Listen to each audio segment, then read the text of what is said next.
오늘 본문을 보면 1절부터 7절까지는 포도원 주인이 품꾼을 고용하는 내용이고 8절부터 마지막 16절까지는 품삯을 지급하는 과정에서 포도원 주인이 어떤 분인가를 보여주는 내용입니다. 당시 팔레스틴 지방은 포도 농사를 하는 사람들이 많았습니다. 보통 9월 말경 포도 추수를 하는데 이때 품꾼을 고용하게 되죠. 품꾼의 근무 시간은 이른 아침 오전 6시부터 오후 6시까지입니다. 예수님은 실제 이스라엘에 당시 있었던 포도 추수 상황을 비유로 말씀하신 것입니다. 먼저 1절부터 7절까지 내용, 품꾼을 고용하는 내용을 살펴보겠습니다. 1절을 보면 주인이 품꾼을 고용하기 위해서 이른 아침에 장터로 나갔습니다. 장터는 품꾼들의 일자리를 얻기 위해서 모이는 장소였죠. 오늘날로 말하면 인력사무소나 인력시장이라고 할 수 있겠죠. 2절에 보면 포도원 주인은 아침 일찍 장터에 나와 있던 품꾼들에게 한 데나리온씩 주기로 약속하고 포도원에 들여보냅니다. 한 데나리온은 노동자의 하루 품삯입니다. 오늘날로 노동자 하루 일당을 치면은 일당을 계산하면 적게는 10만 원부터 20만 원, 그 정도 되겠죠. 3절부터 5절에 보면 주인은 계속해서 3시간 간격으로 제3시, 제6시, 제9시 그 시간에 장터로 가서 놀고 있는 사람들에게 품꾼을 약속하고 그들도 들여보냈습니다. 제3시는 우리 시간으로 하면 오전 9시, 제6시는 낮 12시, 제9시는 오후 3시가 되죠. 제11시는 오후 5시가 되겠죠. 6, 7절을 보십시오. 주인은 제11시, 그러니까 오후 5시에도 장터에 나갔다가 놀고 있는 사람들을 발견합니다. 그들에게 왜 종일토록 여기서 놀고 서 있느냐? 그렇게 묻자 그들은 우리를 품꾼으로 쓰는 이가 없습니다. 대답합니다. 그러자 주인은 그들도 포도원에 들여보냅니다. 여기까지 내용을 보면 한 데나리온의 약속은 이른 아침 6시에 온 사람과만 약속을 했습니다. 이제 8절부터는 품삯을 지급하는 내용입니다. 8절에 보면 날이 저물어 오후 6시 퇴근 시간이 되었습니다. 주인이 청지기를 불러서 나중 온 사람부터 먼저 온 사람까지 품삯을 주라고 합니다. 그런데 9절을 보면 뜻밖에도 제11시 오후 5시에 온 사람들이 한 데나리온씩을 받습니다. 그러자 10절, 11절에 보면 먼저 온 자들, 그러니까 이른 아침 6시에 온 사람들은 더 받을 것으로 기대를 했어요. 당연하지 않겠습니까? 그러다가 오후 5시에 온 사람들과 같이 똑같이 한 데나리온을 받게 되자 주인을 원망하며 말합니다. 우리 본문 11절, 12절 말씀을 함께 읽겠습니다. 시작. 받은 후 집주인을 원망하여 이르되 나중 온 이 사람들은 1시간밖에 일하지 아니하였거늘 그들을 종일 수고하며 더위를 견딘 우리와 같게 하였나이다. 이들의 주장은 이렇습니다. 나중에 온 사람들이 1시간밖에 일하지 않았는데 한 데나리온 받았다면 더위를 견디며 온종일 아침 6시부터 오후 6시까지 12시간 일한 우리는 당연히 더 받아야 하지 않는가? 그런데 왜 우리와 그들을 똑같이 대우하십니까? 결국 주인이 공평하지 않다며 원망하고 불평을 한 것입니다. 여러분은 어떻게 생각하십니까? 이 본문을 대할 때 이들의 말처럼 주인이 공평하지 않고 사람을 차별했다고 생각하십니까? 만약 먼저 온 자들에게 한 데나리온을 먼저 지급해줬다면 아무 문제가 없었을 거예요. 그렇죠? 약속대로 줬으니까. 하지만 예수님은 의도적으로 이 비유에서 임금 지불의 순서를 뒤바꿈으로써 먼저 온 자들의 항의와 대화를 이끌어내세요. 자신의 메시지를 지금 전하려고 하시는 거죠. 그것을 주인이 잘 설명을 해줍니다. 본문 13절, 14절을 함께 읽어보겠습니다. 시작. 주인이 그 중에 한 사람에게 대답하여 이르되 친구여 내가 내게 잘못한 것이 없노라. 내가 나와 한 데나리온의 약속을 하지 아니하였느냐. 내 것이나 가지고 가라. 나중 온 이 사람에게 너와 같이 주는 것이 내 뜻이니라. 주인은 원망하는 품꾼 중 한 사람에게 나는 잘못한 것이 없다. 내가 너를 고용할 때 한 데나리온의 약속을 했고 언제요? 2절에. 2절에서 약속했죠. 나는 그 약속대로 너에게 한 데나리온을 줬다. 그러니 아무 말 말고 한 데나리온이나 받아가라. 그러면서 나중에 온 사람에게 너와 같이 주는 것이 내 뜻이다. 그렇게 말합니다.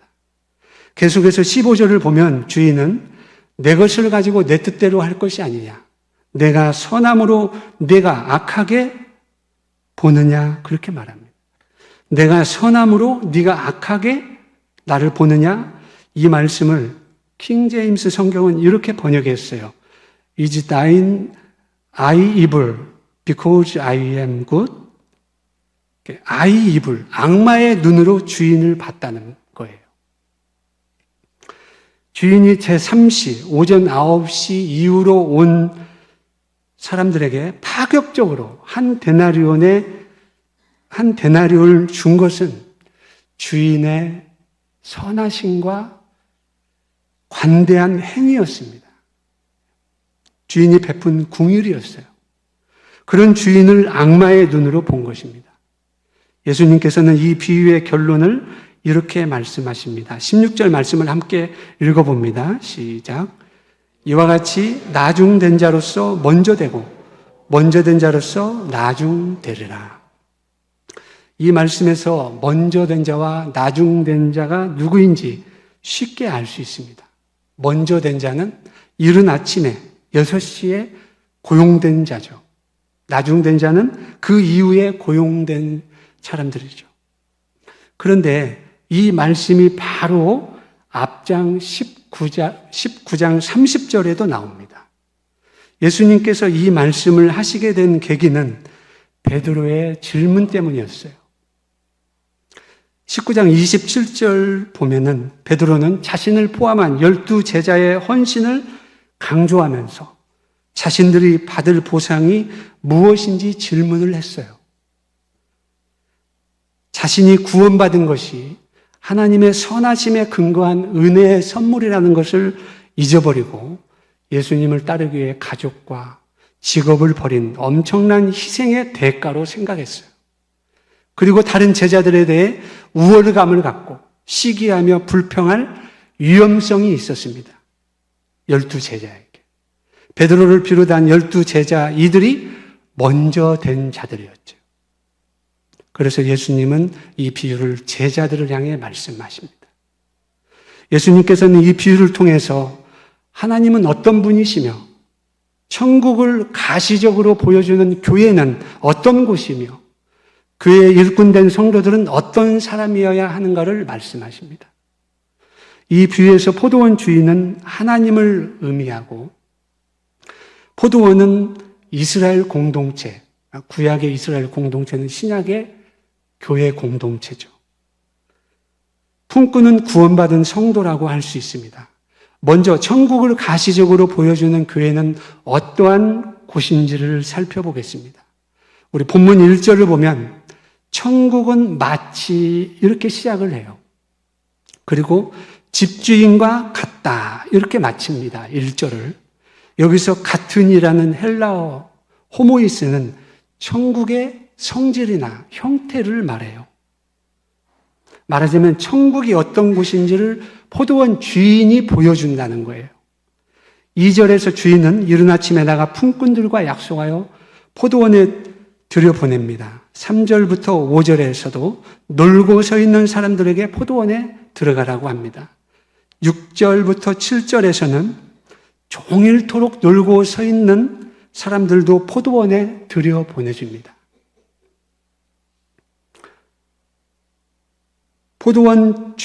이 포도원은 포도원 주인이 들여보내줘야만 들어갈 수 있어요. 바꿔 말하면 하나님의 나라는 하나님이 불러주셔야만 들어갈 수 있다는 것입니다. 본문 3절과 6절을 보면 주인이 품꾼들을 부르는 장면에서 공통적으로 하는 말이 있는데 놀고 서 있다는 것이에요. 본문 6절을 세번역 성경은 이렇게 번역을 합니다. 오후 5시쯤에 주인이 또 나가보니 아직도 빈둥거리고 있는 사람들이 있어서 그들에게 왜 당신들은 온종일 이렇게 하는 일 없이 빈둥거리고 있어? 하고 물었다. 이렇게 세번역 성경은 번역을 했어요. 포도원에 들어오지 못한 사람을 빈둥거리고 있는 사람이라고 말합니다. 세상에서 성공하고 출세했어도 하나님의 부르심을 받지 못한 사람은 빈둥거리고 있는 사람에 불과해요. 그들은 하나님의 허락 없이는 천국에, 교회에 들어올 수 없어요. 혹시 불신자 중에 여러분을 조롱하고 무시하는 사람이 있습니까? 주님의 부르심을 받지 못한 채 빈둥거리고 있는 그 사람을 불쌍히 여기십시오. 기도해 주십시오. 저는 제가 어려서 같이 교회 다녔던 사람들, 누나들, 형들, 동생들, 주일학교 저를 가르쳤던 선생님, 그분들을 생각을 해봤어요. 그 당시 그분들은 제가 보기에 교회도 잘 다니고 정말 믿음이 좋은 사람들이었습니다. 그런데 지금은 그들 가운데 예수님을 믿는 사람이 극소수예요. 반면에 저는 교회에 놀러 다녔었습니다. 사람들이 보기에도 그렇고 제가 저 자신을 봐도 그렇고 형편없이 부족하고 연약한데 그런 내가 예수님을 믿고 있다니 정말 꿈만 같고 기적 같은 일입니다. 여러분, 하나님 나라를 천국이라고 하죠. 천국은 하나님이 다스리시는 곳인데 천국을 가시적으로 보여주는 유일한 곳이 있습니다. 그것이 어디인지 아십니까? 교회예요. 교회. 교회는 아무나 들어올 수 없는 곳입니다. 교회의 주인이신 예수님의 부르심을 받아야만 들어올 수 있습니다.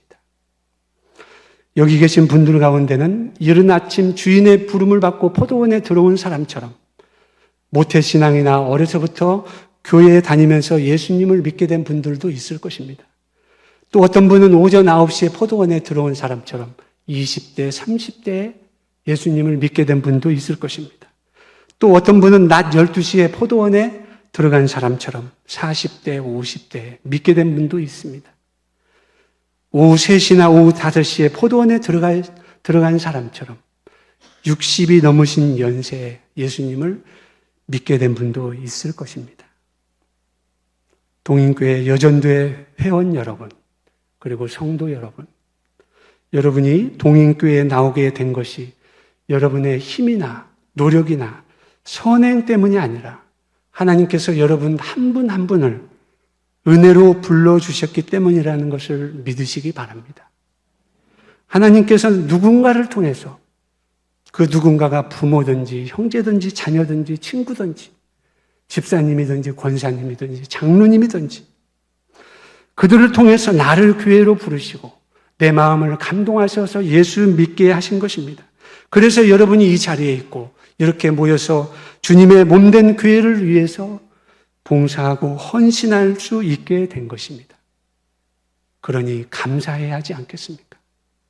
그렇다면 여러분이 지금 출세했든지 못했든지 성공했든지 실패했든지 건강하든지 건강하지 않든지 그거에 상관없이 하나님의 부르심을 받아 천국 백성이 되었고 동인교회에 나오게 되었으니 여전도의 일꾼이 된 자체만으로 기뻐하고 감사할 수 있기를 주님의 이름으로 축원합니다.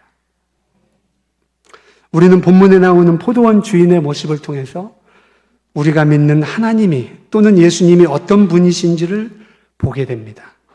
포도원 주인은 오전 6시부터 품꾼을 고용하기 시작했습니다. 오전 9시에도 고용했고 낮 12시에도 고용했습니다. 여기까지는 이해할 수 있어요. 만약 여러분이 포도원 주인이라고 가정을 해보십시오. 오전 6시부터 오후 6시까지 하루 12시간, 그 하루 일당을 10만 원 주기로 마음 먹었는데 일 시작한 지 절반이 지나서 일하러 왔다면, 그래서 하루 절반밖에 일을 하지 않았다면 여러분은 얼마를 주시겠습니까? 5만 원 주시겠죠? 그러면 12시간 중 겨우 1시간 일했으면 얼마를 주시겠습니까? 예? 정말 10,000원, 아니 크게 인심 써가지고 한 2만 원, 3만 원 정도 주시지 않을까요? 그런데 포도원 주인은 모두에게 똑같이 10만 원을 줬습니다. 오전 6시에 온 사람과는 10만 원을 주기로 약속을 했지만, 임금 체결을 했지만 그 외 사람과는 액수를 약속하지 않았어요. 그냥 상당하게 주겠다만 말했어요. 그런데도 주인은 그들에게도 10만 원을 준 것입니다. 세상에 이런 사람이 어디 있겠습니까? 제가 아는 선배 목사님께서 한 10여 년 전에 공주에 있는 어느 교회에 부흥회를 인도하러 가셨다가 들었다고 하면서 설교 시간에 하신 이야기를 제가 듣고 지금 전달해드리는 겁니다. 이 이야기는. 공주에 있는 어느 식당 사장 이야기인데, 이 사장은 식당 개업한 날부터 종업원들을 아침 8시 반까지 출근을 시켜놓고 방을 하나 잡아주고 전부 다 그 방에 들어가라고 하고 11시까지 나오지 말라. 거기서 놀아라. 쉬든지 자든지 마음대로 해라. 장기를 주든지. 그렇게 했답니다. 그리고 이제 11시부터 일을 시키는 거예요. 그 사이 사장은 식당 안을 정리하고 이제 손님 맞을 준비를 합니다. 종업원들은 오늘만 그러겠지 했는데 다음 날도, 그 다음 주도, 한 달, 2달, 1년, 2년 계속 그러더랍니다. 그런데 그렇게 하는 이유가 참 감동적이에요.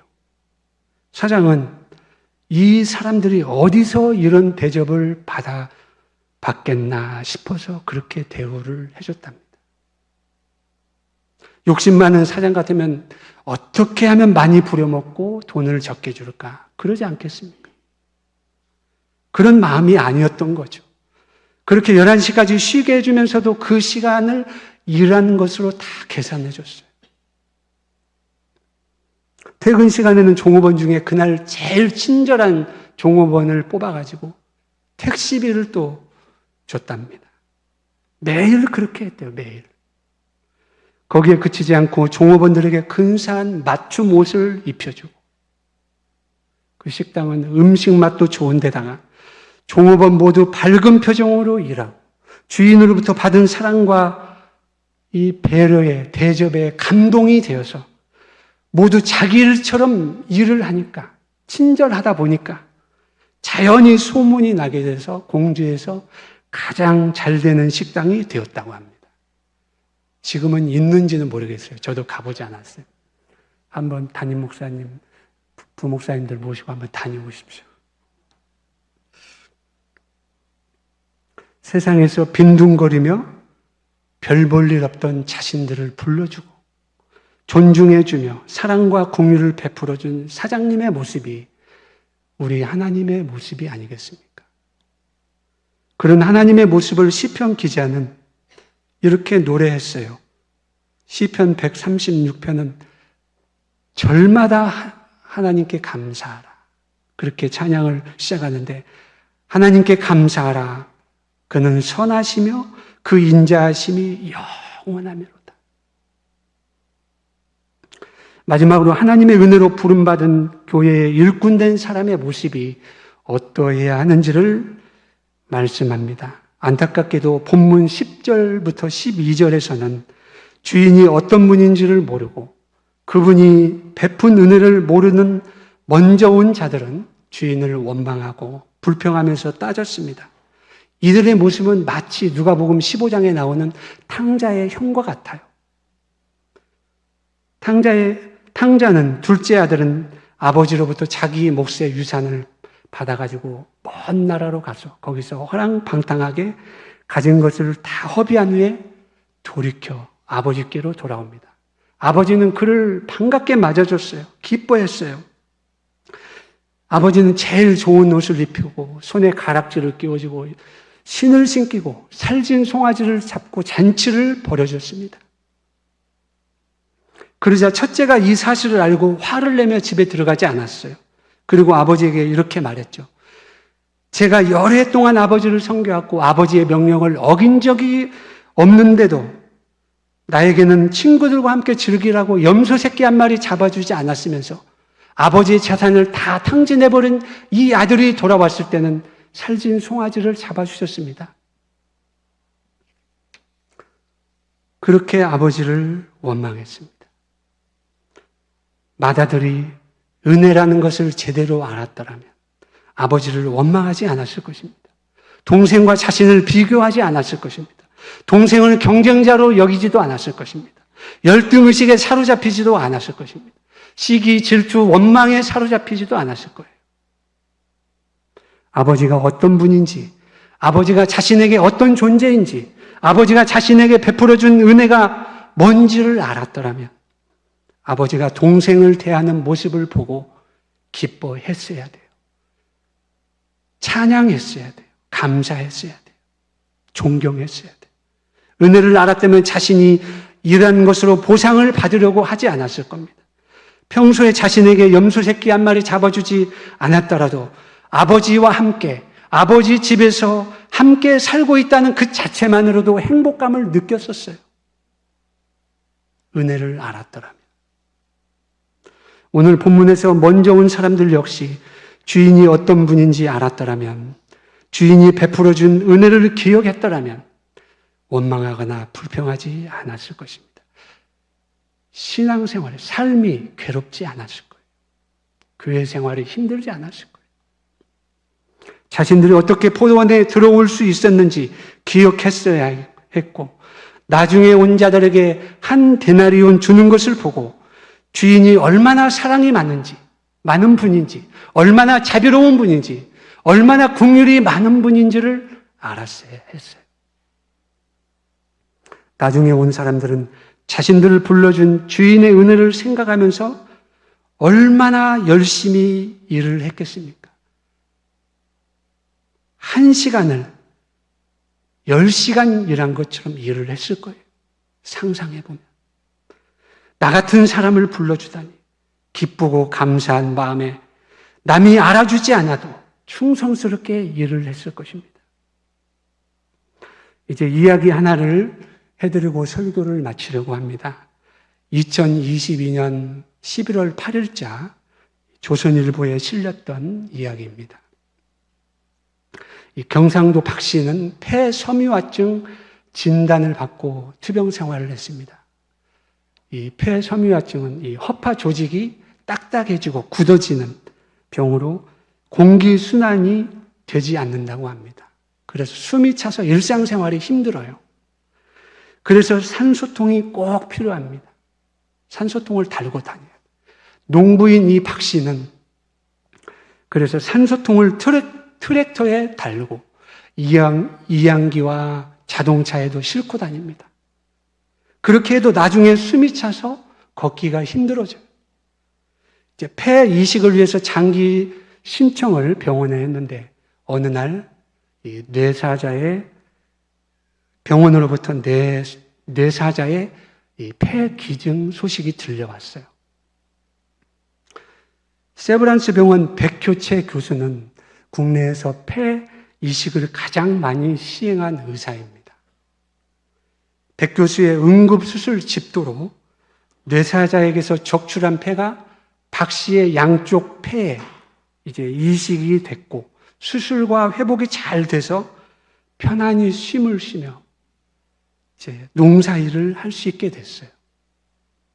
이렇게 죽음의 문턱까지 갔던 많은 환자가 백 교수 덕에 새로운 삶을 살게 됐습니다. 어떤 이는 공무원으로 돌아가고, 어떤 이는 중국집 문을 다시 열고, 어떤 이는 테니스를 하고, 어떤 이는 가족과 산책을 하고, 어떤 이는 캠핑을 가고, 어떤 이는 매일 아침 걸어서 직장에 출근하고 다시 일상으로 돌아와서 행복한 삶을 살게 됐습니다. 백 교수는 지난 22년 8월 연세대에서 정년퇴임을 했습니다. 그에게 폐의식을 받은 환자들이 이 백 교수를 위해서 정년퇴임 기념 파티를 열어줬어요. 환자들이 의사를 위해서 정년퇴임 기념 파티를 열어준 것은 정말 보기 드문 일입니다. 이날 과거 폐의식을 받은 환자가 색소폰을 연주하고, 또 다른 환자는 성악가는 노래를 불렀습니다. 환자들 모두 저마다 백 교수의 수술 덕분에 일상으로 돌아올 수 있었다고 저마다 박수를 치며 감사의 말을 건넸습니다.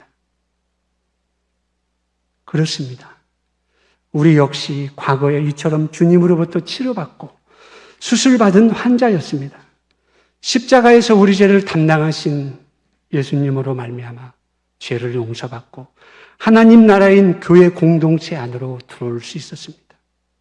그렇다면 주님의 은혜로 부름을 받고 일꾼된 여러분 모두가 각기 가진 재능으로 주님의 몸된 교회를 섬기며 주님께 영광 돌려야 하지 않겠습니까? 사랑하는 여전도의 회원 여러분, 그리고 성도 여러분, 서로를 바라보십시오. 품꾼들이 포도원에 들어간 시점이 다르듯이 여러분이 비록 예수님을 믿기 시작한 시점이 다르고 교회에 들어온 시점이 다르고 여전도의 이 기관에 들어온 시점이 다르지만 서로가 경쟁 대상도, 시기와 질투와 원망의 대상도 아닙니다. 내가 다른 사람보다 믿은 지 더 오래됐다고, 더 많이 수고하고 헌신했다면서 자기의 업적과 공로와 실력을 자랑하며 보상받으려고 해서는 안 될 것입니다. 물론 여러분 중에는 그런 분이 없을 것으로 믿지만 신앙생활을 오래 하다 보면 나도 모르게 그럴 가능성이 있습니다. 본문 앞장에서 베드로와 그 12 제자들이 그랬던 것처럼 말입니다. 기억하십시오. 하나님께서 다스리시는 교회, 천국을 가시적으로 보여주는 교회는 차별이 없고 경쟁도 없고 자랑도 없고 높고 낮음이 없는 곳입니다. 주눅 들어서도 안 되고 남을 무시해서도 안 되는 곳입니다. 12 제자보다, 다른 수많은 제자보다 더 늦게 예수 그리스도의 부르심을 받아 사도가 된 바울은 기독교 역사에 길이 남을 만큼 공로와 업적을 남겼습니다. 그런 그가 고린도 교회 성도들을 향해서 쓴 편지에서 이렇게 고백했습니다. 내가 나에 된 것은 하나님의 은혜로 된 것이니 내게 주신 그의 은혜가 헛되지 아니하여 내가 모든 사도보다 더 많이 수고했지만 내가 한 것이 아니요 오직 나와 함께 하신 하나님의 은혜로다. 오늘 헌신 예배에 참여하신 여전도의 회원 여러분, 그리고 성도 여러분, 하나님의 나라는 하나님의 은혜의 원리로 다스려지는 곳입니다. 나 같은 사람을 은혜로 부르셔서 주님의 몸된 교회의 일꾼으로 세워주셨다는 사실을 기억하고 그 은혜를 따라, 그 은혜를 힘입어서 여전도회가 서로 섬기고 격려하며 서로 돌아보고 세워감으로써 주님의 기쁨이 되십시오. 그리고 모든 것을 통해서 주님께만 감사하고 주님만을 자랑하며 주님의 은혜만을 높이며 주님께만 영광 돌리시기를 주의 이름으로 축원합니다. 함께 기도하겠습니다. 하나님 아버지, 주님께서 사랑하시는 우리 여전도의 회원들 그리고 성도들이 함께 모여서 주님의 그 놀라우신 은혜의 말씀을 듣고 그 말씀을 따라 우리가 주님의 몸된 교회를 섬겨야 한다는 것을 알았습니다. 우리 가운데 조금도 시기, 질투, 원망, 다툼, 분열, 높고 낮음 없이, 차별 없이 서로를 아끼고 사랑하고 존중하며 높여주며 배려하는 가운데 우리 여전도의 회원들이 하나님의 기쁨이 되고 하나님의 영광이 될 수 있도록 주님 함께 주옵소서. 예수님의 이름으로 간절히 기도하옵나이다. 아멘.